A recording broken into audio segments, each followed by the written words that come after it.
Moving on to item 6, this is sponsored by Alderman Perez. This amendment will add position authority, FTEs, and funding for one assistant city attorney and the Common Council city clerk.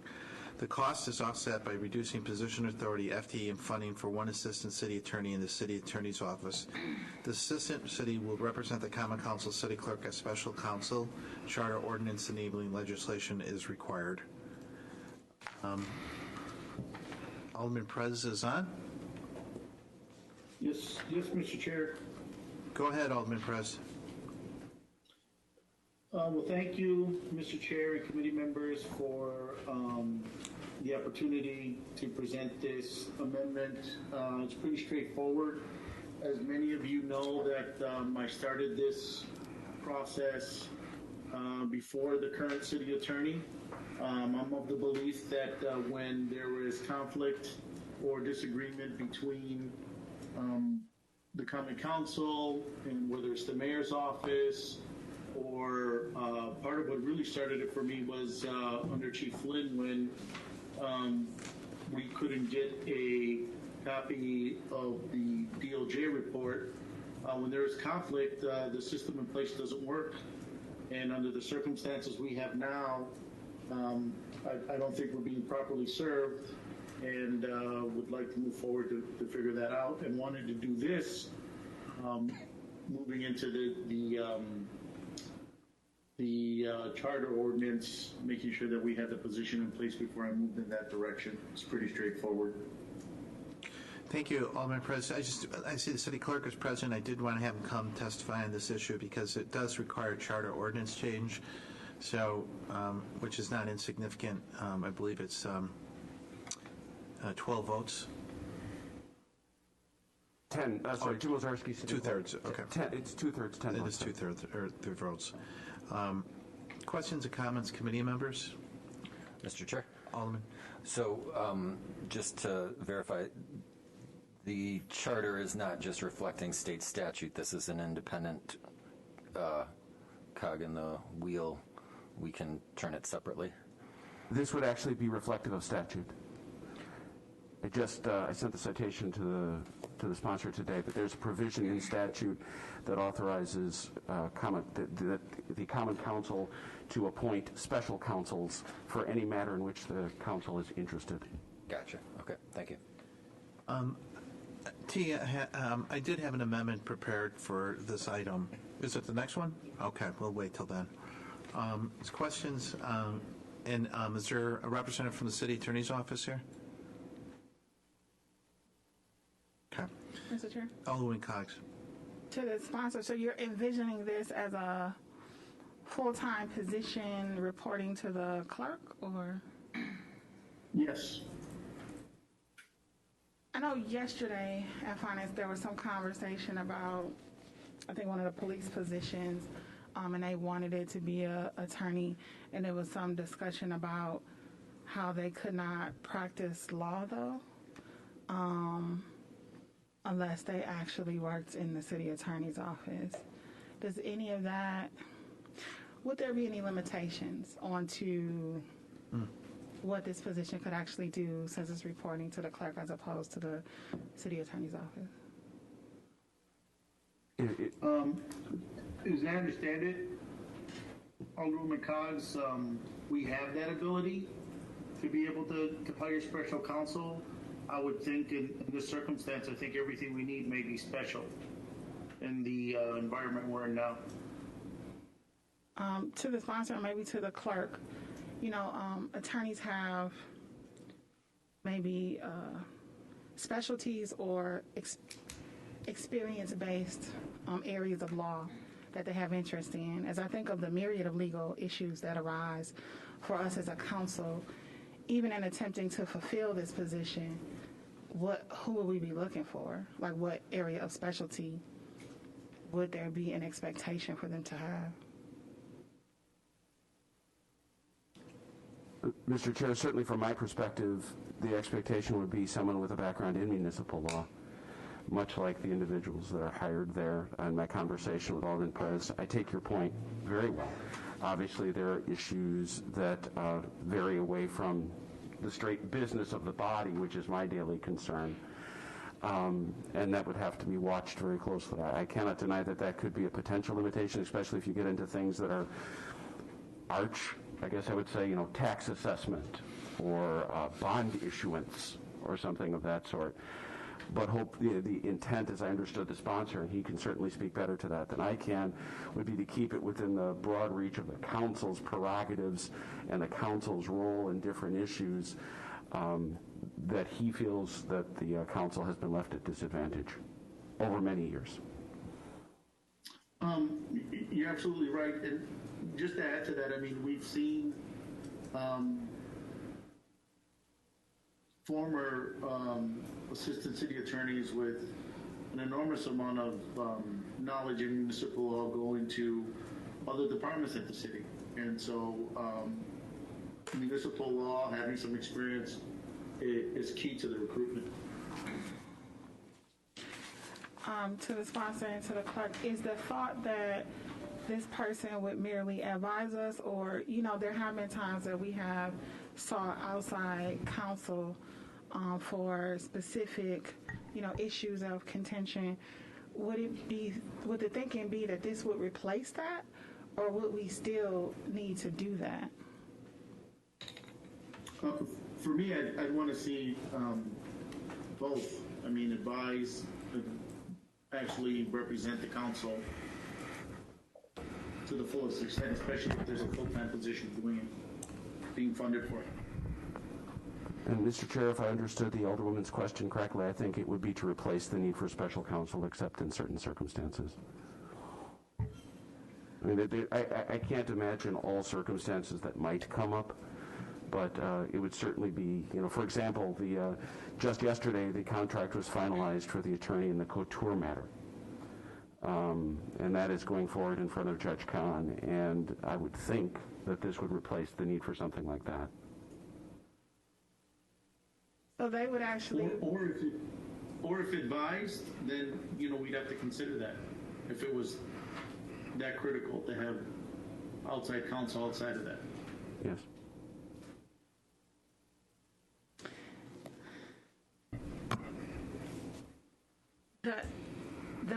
I guess the reason I'm asking this line of questioning is I see the value in us having our own attorney right there who can help give us guidance. I just think it's different skill sets that come from researching the law, advising on the law, and actually going into negotiations, mediations, and potentially court for us on a myriad of issues. And even those departments that have people who are formerly city attorneys, at least from my knowledge, their job description is more narrowly focused on the issues that they're dealing with. And I think about all the legal stuff that we ask questions about. It's a lot broader. And on the court piece, I don't ever want us to be the little guy, meaning some of these lawsuits, you need a team of researchers, you need assistants, you need a whole bunch of stuff with you, no matter how great the lawyer is. And so the court proceedings end up needing a whole lot more than just one good lawyer. So is the thought that they would still have the city attorney's office at their disposal? Or is this just totally separate? Mr. Chair, I think as I've tried to imagine this, because obviously this is brand new, this is something that the Alderman has spoken about for many years, but as we've talked about it, it would likely pattern itself as the city attorneys do really throughout the state of Wisconsin. I mean, we're specialized because we're so big. We have the need for those resources, but if you go anywhere really outside Milwaukee, if you go to West Allis where Mr. Decker serves, or if you go to the south side, there's one attorney that represents 4 communities. So that it happens to be a friend. And so they, I think, in each of those instances, represent as far as they feel capable, and they do seek outside counsel or special counsel if they feel they need it. But to your bigger question, this does not invitiate the charter provision, the statute provision, that the city attorney does the law business of the city. You know, it really is intended to be a lawyer for the common council when the council feels that that there's a conflict, perhaps between the mayor and the council, or between the chief of police and the council, where the council does not feel it's receiving adequate representation. Is it, you know, each of us as members often do ask for legal opinions on stuff. Would this also be an alternative to submitting to the city attorney, asking this particular, whoever's in this position, for a legal opinion? Does the sponsor or the clerk's office perceive that as a part of their duties as well? I do. Mr. Chair, I would draw a distinction. The charter and the statute both provide that the city attorney will provide opinions upon request of the council, and certainly I don't think that would stop. But I would also expect that this person, whoever it might be, would be expected to provide legal opinions to the common council. That's all the questions I have for now. Thank you. One question I have on this is, if indeed the amendment passes, but the charter doesn't, that will result in one less vacancy in the city attorney's office, correct? I would think we wouldn't want to proceed without that authorization. Well, but the charter is not going to be approved between now and the budget.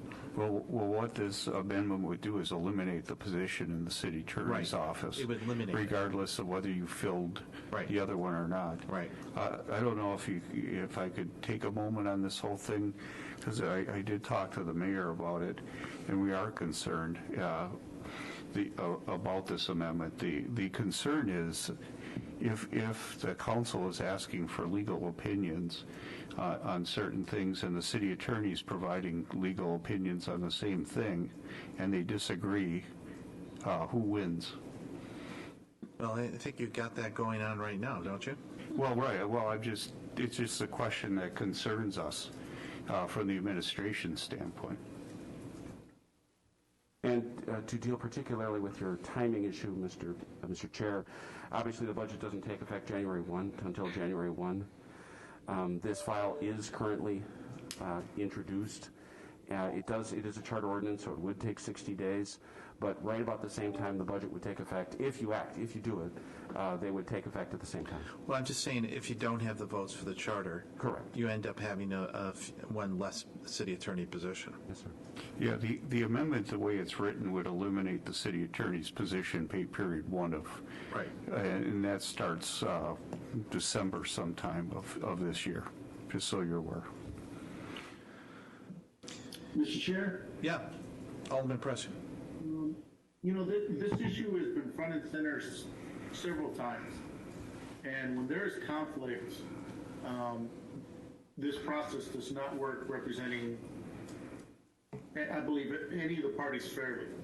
And there's been enough time for the mayor and the former city attorney and the current city attorney at least knew my issue with this before he was elected. And I always said that someone's got to fix this process, because it doesn't work when there's disagreement. And I don't think the process has worked fairly. And there's been plenty of opportunity for everyone else to get involved and do something about it.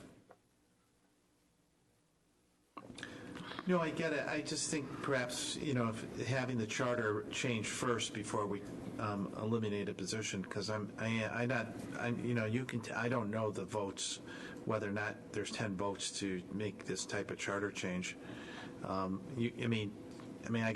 be blunt. Do you think you have the 10 votes to make the change? I honestly, I'm not sure. I haven't gone around asking. Okay. I know that this has been brought up to me by other council members. I did get some individual feedback that certain council members were very glad this amendment was in and feel that we're not represented properly. When I think about the extensive movement amongst assistant city attorneys in the office, and many coming in without any experience in municipal law, and many coming and leaving, I just think it's time for us to do something about it. So I don't know if the votes are there, but Right. my issue was, do we get the charter first and then not have the position through the budget already amended? Yeah, it's one of those chicken or egg things, really. You know, If I could help, you Yeah. can amend the budget, or you can amend the positions ordinance to add the position later. Yeah. If we have 9 votes but not 10, we can fix it later if that's the desire. yeah. Mr. Chair. Go ahead. One note on that, if the mayor's saying he's opposing it, it's going to take 10 votes to override the veto anyway, so we're at 10 either way. But secondly, I'm thinking of what we do with the IRD, with Ms. Wood, who is in the IRD, but is the council's in some way, or is affiliated with the IRD very closely, but is the council's. How would this, just to help me understand, how would this fit in with that scheme, and is a good working relationship between the city clerk's office and the relevant department required to make any of this function well? Mr. Chair, I've said this to Mr. Spencer, I certainly said it to Mr. Langley. The importance of that office to the clerk's office is second to none. And it is a vital office for us. I certainly want that relationship. It is also the case, however, that over the many years that Ms. Woods has ably served the council, there have been conflicts. She has disagreed, and we've managed those disagreements with that conversation. Now, part of the fact that I want to give a lot of credit to Ms. Montgomery and her predecessors for involving her. So that has worked almost organically that way by the willingness of the department to do it. If there is a willingness, should this happen, if there's a willingness by the attorney to collaborate and to have those conversations, I'm certainly willing to see that happen. I think that's good. If it doesn't, I believe you would have an individual who would then be more isolated, to be sure, but still capable of functioning. Okay. Additional questions, comments of Jim or Dennis? If not, we do have the city attorney present now. Mr. Spencer, if you would like to join us and any comments you have. Staff, Ms. Jackson, Oh, the city attorney is not present. Okay. but the chief of staff. But Celia Jackson is here. So I just arrived, Mr. Chair. So I'm just trying to get a little bit of clarity of what is on the table and how I might be able to respond to that. Do you have anything you would like to add? Well, it's hard for me to add because I didn't hear the preceding conversation. I just really came on to this. But it's my understanding that there's a request to move a position from our office to the city clerk's office. Is that correct? Right. And I just am not sure I'm familiar with the history and the rationale regarding that. So it really would be helpful for me to get a better sense of that in order to respond accordingly. Alderman Perez, briefly. Alderman Perez, would you like to provide kind of a history lesson here? As stated earlier, there has been this process I brought up in the past under the former city attorney, and it really surfaced when the former chief Flynn found some excuse not to give us the DOJ report or a draft of a chart with the council, even in closed session. And we felt that at times we needed our own representation. This came up again under the court tour. I think historically under Hackham, the city attorney's office, when there is conflict, when there's tension, the system in place representing everyone amongst either our office and the mayor's office has not been done in a fair way. And this was my attempt to rectify an issue that's been front and center for many years, and I don't think anyone's done anything about it. All right. I certainly thank you for that background. It does occur to me, though, and I haven't looked at the ordinance or the viability of that position coming from the city attorney's office. and if there is some inherent conflict with it, with a person coming from the city attorney's office, working in the clerk's office, and addressing conflicts that you've described. It does occur to me that if there is such a need, then maybe there is another position that would need to be created to address some of those concerns, but taking it from the city attorney's office just seems to me to be building in an inherent conflict. Okay. Well, thank you. And that's exactly what's happened before. I think, the system in place is that, we're going to take attorneys, separate them, put a wall in the city attorney's office, and they can't talk to each other. I think the deputies, all the deputies were in tune to what either attorney was doing when they were either representing the mayor or the council, and having these dueling opinions. And I thought there were conflicts out every single time. And so the conflict has been around for a very long time, and everyone's known about this. And we have to do something moving forward. I think we're not represented effectively. I think we're not the only department suffering, and something's got to give. Well, isn't there a need for a change in the charter if you were going to try and do this type of change and to take someone from the city attorney's office? I mean, is that has that actually occurred, or is that in the process? That No, is. That has not happened, and frankly, I think Alderman Murphy said, this is a chicken or an egg. Do you do the position first, change the charter first, so I didn't want to change the charter without knowing that the position could possibly be available. Mr. Chair? Alderman Kovac. Yeah, the charter was discussed extensively when the amendment was first discussed as just for information for the city attorney's office. And there's been some phrasing used by the chief of staff about taking someone. I just want to be clear. It's position authority, and it's currently one of many vacant positions. We would then independently hire. Whether that person had previously worked for the city attorney or not would be uncertain. So I just want to be clear. It's not someone. It's a position, authority. I stand corrected, Alderman Kovac.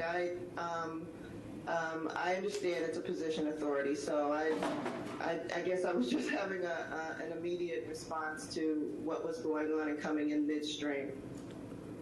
Okay. Any additional questions, comments, committee members? Is there a motion?